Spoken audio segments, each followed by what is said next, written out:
adalah kesempatan. Hidup ini untuk melayani Tuhan. Jangan sia-siakan waktu yang Tuhan beri. Hidup ini hanya sementara.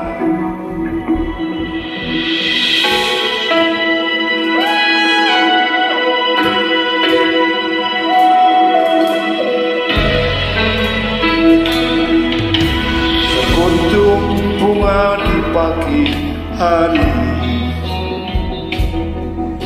mekar indah harum di padang yang hijau.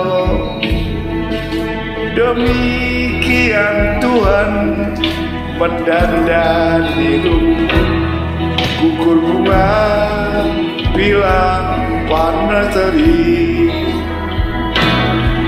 Oh Tuhan, pakailah hidupku selagi aku masih kuat. Bila saatnya nanti ku tak berdaya lagi, hidup ini sudah jadi berkah. Oh Tuhan, pakailah hidupku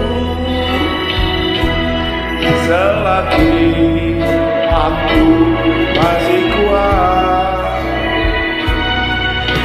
Bila saatnya nanti ku tak berdaya lagi, hidup ini sudah jadi berkah.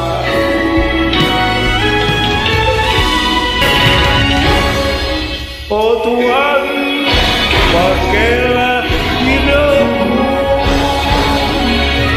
selagi aku masih kuat. Bila saatnya nanti ku tak berdaya lagi, hidup ini sudah jadi berkah. Saatnya nanti ku tak berdaya lagi, hidup ini sudah jadi berkah.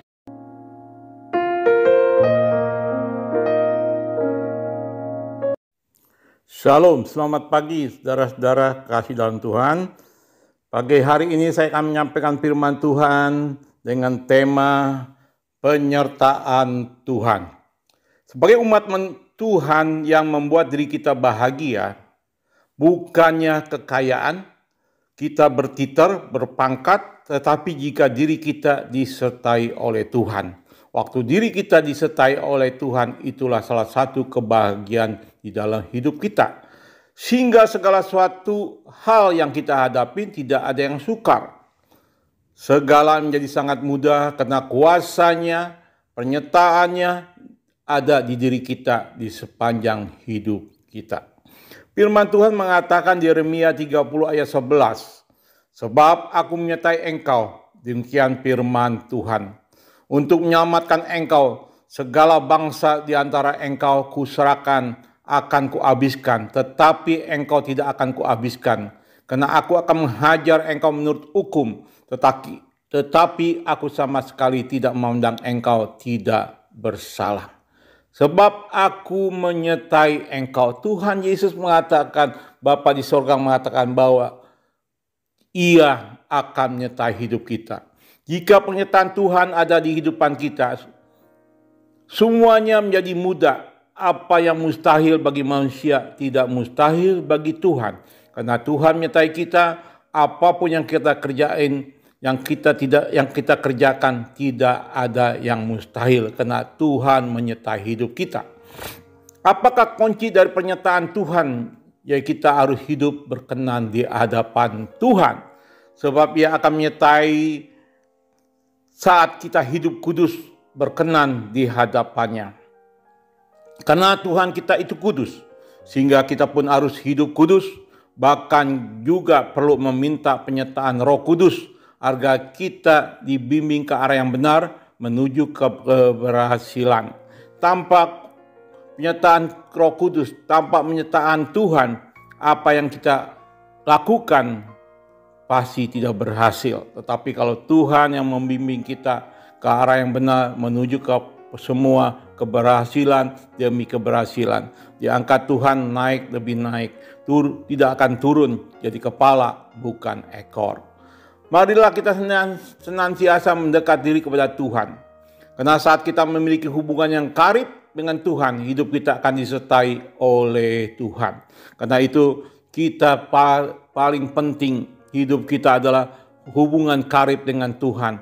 Hidup berfokus pada Tuhan, hidup selalu ada intim dengan Tuhan. Itulah akan Tuhan menyertai kehidupan kita. Selain itu kita harus memiliki kerendahan hati. Kerendahan hati. Sekali lagi, selain itu kita harus memiliki kerendahan hati. Selain kekudusan, karib dengan Tuhan, kita harus memiliki kerendahan hati. Artinya, kita menyadari kemampuan kita sangat terbatas dan mengakui kebesaran Tuhan dan sepenuhnya mengandalkan Tuhan. Kebesaran Tuhan kita akui, dengan sepenuhnya kita mengandalkan Tuhan, itu akan menjadi satu link dan sehingga apa yang kita kerjakan tidak akan sia-sia. Karena sebagai orang yang hebat, kita sebagai manusia, sebagai orang yang hebat kita bisa jatuh. Sebagai orang yang sempurna kita bisa gagal. Namun hanya dengan penyertaan Tuhan kita dapat menjadi orang yang sukses. Sekali lagi saya katakan, namun hanya dengan penyertaan Tuhan kita dapat menjadi orang yang sukses. Karena sebagai orang yang hebat kita bisa jatuh, menjadi orang yang sempurna kita bisa gagal. Tapi kalau disertai Tuhan, apapun keadaan hidup kita, apapun keadaan diri kita, karena Tuhan yang menyertai, semuanya akan menjadi sukses. Yang berikutnya, untuk mendapatkan penyertaan Tuhan kita harus memiliki kerajinan dan ketekunan. Memiliki kerajinan dan ketekunan. Tuhan menyertai Nabi Yeremia sebab ia dapat mengatur semua tanggung jawabnya dengan baik. Begitu pula apapun yang Tuhan percayakan bagi kita, kita harus lakukan dengan rajin dan tekun. Jangan kita abaikan apa yang Tuhan percayakan pada hidup kita. Kita sebagai manusia punya talenta. Karena itu Tuhan kasih talenta demi talenta pada diri kita. Kita lakukan dengan rajin dan tekun. Jangan sia-siakan kesempatan yang Tuhan berikan, yang Tuhan percayakan pada hidup kita. Ketika kita menjadi orang pilihan Tuhan, maka Tuhan memberi janjinya untuk selalu menyertai kita. Ketika kita menjadi orang-orang pilihan Tuhan, maka Tuhan memberikan janjinya untuk selalu menyertai kita. Itulah janji Tuhan. Dia akan selalu menyertai kita. Dengan tangannya kanannya, dengan tangan kanannya dia pegang kita, dia bimbing kita di air yang tenang, dan semuanya akan menjadi sukses dalam kehidupan kita. Apa yang harus kita lakukan agar penyertaan Tuhan itu nyata bagi kita? Apa yang harus kita lakukan agar penyertaan Tuhan itu nyata bagi kita? Poin pertama, kita tidak boleh takut. Kita tidak boleh takut sebagai umat Tuhan. Kalau Tuhan ada di pihak kita, kita tidak boleh takut. Banyak ayat di Alkitab menyebutkan bahwa Tuhan berkata, sering dikatakan di ayat firman Tuhan, kalau tidak salah ada 365 kali jangan takut. Kata-kata jangan takut itu disampaikan di firman Tuhan. Jangan takut. 365 kali. Berarti 1 tahun 365 hari. Jadi setiap hari Tuhan berkata, tidak boleh takut. Jangan takut menghadapi hidup ini kalau kita disertai oleh Tuhan. Matius 14 ayat 27, contohnya, tetapi segera Yesus berkata kepada mereka, tenanglah, aku ini, jangan takut. Di Matius 14, 27. Lukas 1 ayat 30, kata malaikat itu kepadanya, jangan takut, hai Maria, sebab engkau memperoleh kasih karunia di hadapan Allah. Jangan takut. Dan di Lukas 2 ayat 10 mengatakan demikian. Lalu kata malaikat itu kepada mereka, jangan takut, sebab sesungguhnya aku memberitakan kepadamu kesukaan besar untuk seluruh bangsa. Apa yang membuat kita takut adalah karena Tuhan menyertai kita. Jika Tuhan menyertai kita, ada di pihak kita, siapa yang dapat melawan kita? Saya katakan lagi, apa yang membuat kita tidak takut, maksud saya, adalah karena Tuhan menyertai kita. Jika Tuhan menyertai kita dan ada di pihak kita, siapakah yang dapat melawan kita? Tidak ada satu makhluk di dunia ini, tidak ada satu manusia di dunia ini yang dapat melawan kita kalau Tuhan ada di pihak kita dan menyertai hidup kita hari demi hari. Kita akan kuat, kita akan hebat, kita akan berhasil dan sukses. Diangkat Tuhan naik, bukan turun menjadi kepala, bukan ekor. Kita tidak boleh menjadi bimbang karena Tuhan adalah Allah yang berkuasa atas ayat 31. apapun. Untuk Sebab apakah itu, kita menjadi bimbang? Apa yang akan kita Ketika katakan kita bersuruh pada tentang Tuhan, semua itu? jangan sampai kita Jika merasa Allah bimbang. di pihak Karena kita, orang bimbang adalah siapakah orang yang diombang-ambingkan akan sama melawan seperti gelombang kita? laut yang diombang-ambingkan oleh angin. Itulah kalau orang bimbang. Kita tidak bisa tenang, kita tidak bisa fokus, kita tidak bisa bertekun, dan kita juga tidak bisa bekerja dengan baik karena kita bimbang. Seperti gelombang laut yang mengombang-ambing kapal laut di lautan. Gelombang ke kiri, ke kanan tidak ada bisa menetap. Karena apa? Itu karena di gelombang laut. Begitu juga kalau kita bimbang, sama juga kita diombang-ambing seperti gelombang laut. Yakobus 1 ayat 6, firman Tuhan mengatakan demikian. Hendaklah yang meminta dalam iman, dan sama sekali jangan bimbang. Sebab orang yang bimbang sama dengan gelombang laut yang diombang-ambing kian kemari oleh angin. Karena itu Tuhan dengan jelas menekankan pada kita semua, jangan bimbang. Karena orang bimbang, kita meragukan apakah iman kita tetap ada di dalam Tuhan. Apakah iman kita tetap berfokus dan percaya kepada Tuhan? Karena hanya orang yang tekad, orang yang fokus kepada Tuhan yang tidak bimbang. Kalau orang yang bimbang, kita boleh pertanyakan imannya sampai di mana. Karena itu firman Tuhan jelas dikatakan jangan sekali kita menjadi bimbang. Yang ketiga, poin ketiga, Tuhan akan meneguhkan dan menolong kita. Dalam kondisi apapun, dalam keadaan seburuk apapun, Tuhan berjanji akan meneguhkan dan menolong kita. Tuhan akan meneguhkan kita dan menolong kita. Itu janjinya. Karena itu jangan takut. Tetap berteguh di dalam Tuhan. Karena Tuhan selalu siap menolong hidup kita. Di dalam keadaan apapun problem kita, apapun masalah kita, kalau Tuhan ada di pihak kita, Tuhan akan selalu menolong kita, menyertai kita, sehingga sekalipun kita jatuh, kita tidak akan sampai tergeletak, sebab Tuhan akan memberi pertolongan pada kita tepat pada waktunya. Karena Tuhan akan menolong kita. Kita jatuh pun tidak pernah tergeletak. Sebab Tuhan menetap, dikatakan di Mazmur 37 ayat 23 dan 24. Tuhan menetapkan langkah-langkah orang yang hidupnya berkenan kepadanya.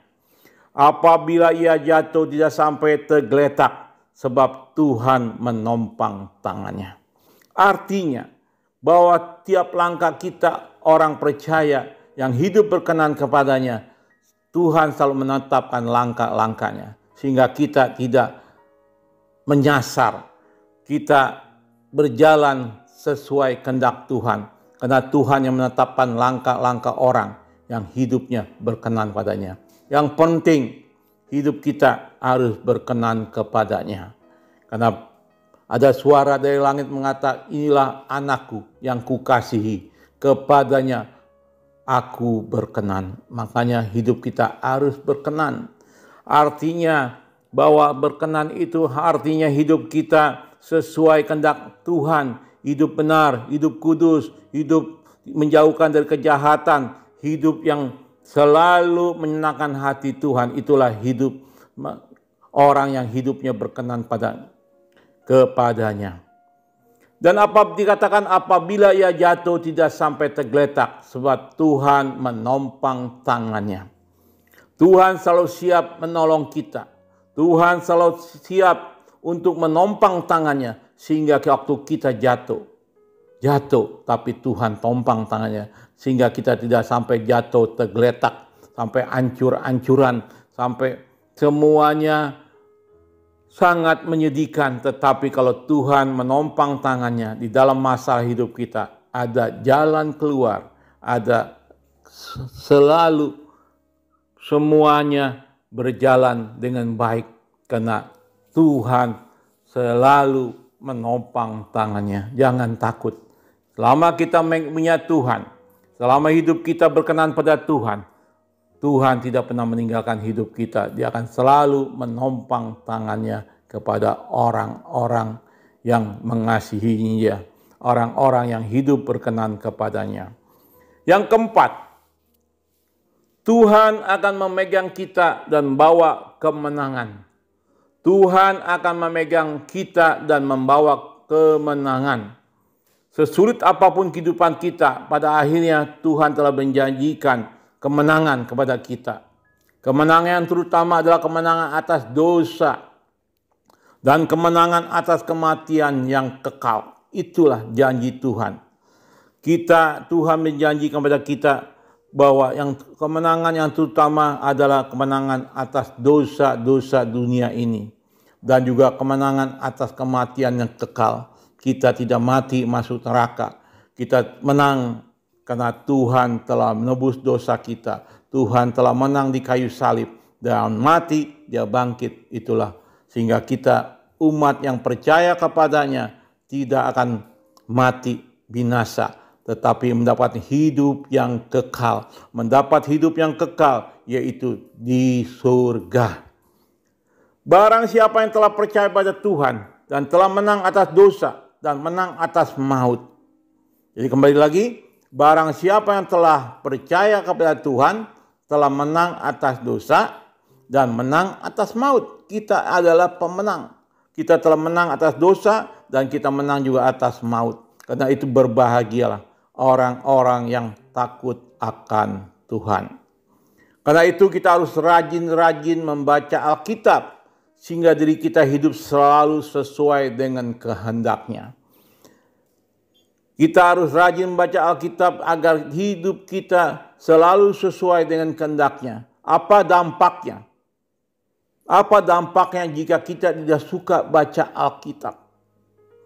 Dampaknya pertama, kita akan selalu mencintai dosa. Karena itu kita harus suka baca Alkitab. Kalau kita tidak suka baca Alkitab, poin pertama dampaknya kita akan selalu mencintai dosa-dosa dunia ini. Yang kedua, kita tidak pernah merasa kehadiran Tuhan. Kita tidak pernah merasa kehadiran Tuhan kalau kita tidak suka baca Alkitab. Maka Alkitab adalah makanan rohani kita sehari-hari, harus kita baca. 1 pasal, 2 pasal, berapa ayat. Tuhan, kita harus selalu membaca Alkitab sehingga merasa kehadiran Tuhan di dalam hidup kita. Yang ketiga, kita selalu hidup di jalan salah. Kalau kita tidak suka baca Alkitab, kita selalu hidup di jalan yang salah. Tidak ada kebenaran di hidup kita karena apa yang kita berbuat adalah jalan yang salah dan tidak ada kebenaran di hidup kita. Karena itu kita harus rajin-rajin baca Alkitab setiap hari. Seperti kita makan nasi, kita pun harus makan Alkitab. Artinya membaca Alkitab seperti kita makan nasi. Sama kebutuhannya. Karena firman Tuhan berkata, Mazmur 119 ayat 105, ayat 105. Firman-Mu itu pelita bagi kakiku dan terang bagi jalanku. Jelas firman Tuhan mengatakan firman-Mu itu pelita bagi kakiku. Jadi firman Tuhan pelita bagi kaki kita untuk melangkah sehingga kita tidak menyasar. Terang bagi jalanku dan kita melihat jalan yang benar, jalan yang terang, jalan yang kudus, jalan yang suci, jalan yang berkenan di hadapan Tuhan. Karena itu firman itu pelita bagi kakiku dan terang bagi jalanku. Kita lihat lagi di 1 Korintus 15 ayat 54 sampai 57. Dan sesudah yang dapat binasa ini mengenakan yang tidak dapat binasa, dan yang dapat mati ini mengenakan yang tidak dapat mati, maka akan genaplah firman Tuhan yang tertulis, maut telah ditelan dalam kemenangan. Hai maut, ayat 55, hai maut di manakah kemenanganmu? Hai maut di manakah sengatmu? Ayat 56, sengat maut ialah dosa, kuasa dosa ialah hukum Taurat. 57, tetapi syukur pada Allah yang telah memberikan pada kita kemenangan oleh Yesus Kristus Tuhan kita. Kita mendapat kemenangan melalui Yesus Kristus Tuhan kita. Karena Bapa di surga mengirim anak yang tunggal untuk menolong kita, untuk membela kita, untuk menghapuskan segala dosa-dosa kita. Itulah kemenangan yang kita dapatkan dari Tuhan Yesus Kristus. Karena itu serahkanlah hidup kita seluruhnya kepada Tuhan. Biarlah Tuhan yang menyertai bekerja atas setiap kita. Tanpa penyertaan Tuhan semuanya akan menjadi sia-sia. Sebab usaha manusia sangat terbatas. Karena itu kita serahkan hidup kita seluruhnya pada Tuhan. Percayakan pada hidup kita seterusnya. Dari kita muda sampai kita tua, percayakan semua penyertaan Tuhan akan ada dalam hidup kita. Dan hidup kita tidak menjadi sia-sia. Sebab usaha manusia sebagai manusia itu sangat terbatas. Tapi penyertaan Tuhan tidak ada batasnya. Amin. Jadi kesimpulannya penyertaan Tuhan. Poin pertama, kita hidup tidak boleh takut.